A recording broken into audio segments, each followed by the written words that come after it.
If you think you need drugs to build a strong, muscular body, you've already lost. Because some of the best physiques and the strongest people have built their body naturally, and they all follow the same general principles. Today, everything is confusing. People arguing calisthenics versus weights, high reps versus low reps, supplements versus no supplements, and they often get stuck overthinking and never actually build. I've noticed too many people over-focus on nutrition and end up undertraining. They think that eating more protein will replace hard work or the necessary intensity in their training, which it won't.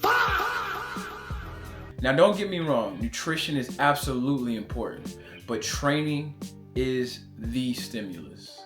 A core truth is that your body doesn't care about trends, fancy workouts, none of that.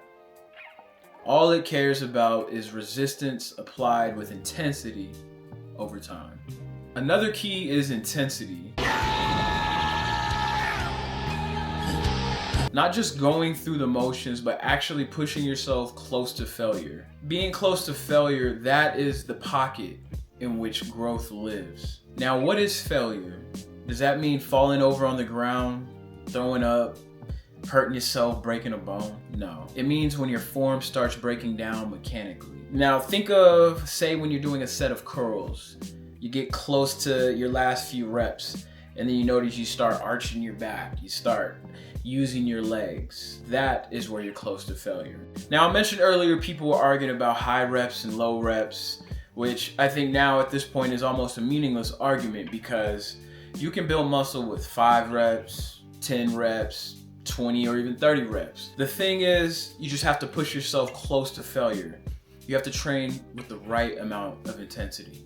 And this kind of ties back into why I also see the argument calisthenics versus weights being pointless at this point. The body only sees resistance. You apply enough stimulus over time with the proper intensity and you will see gains. And think of it this way, Bruce Lee did both, Arnold did both, and so many others who have built strong aesthetic physiques do both. You need progression, also known as progressive overload. More reps, more weight, more resistance, more control over time. If nothing is increasing, nothing's changing. Now regarding the nutrition aspect, I want to keep it very simple here.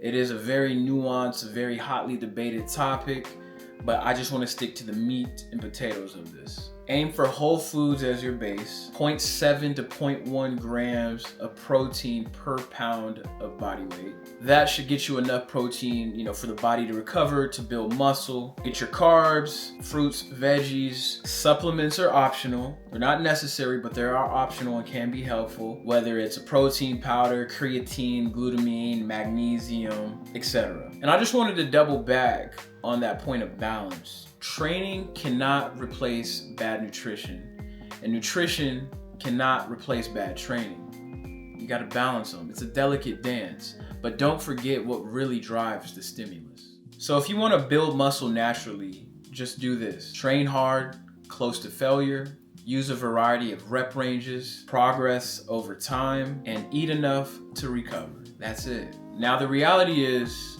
a lot of people fail for many reasons, but some of the primary ones being that they're looking for a shortcut, or they get bombarded with information and become overloaded and just end up doing nothing or giving up altogether. But the thing is, the fundamentals have never changed. And if you stick to those, you will build muscle and you will build strength. Now that does it for today's video. I hope y'all took some gems with you, and I hope you have a great and fulfilling muscle and strength building journey. Peace.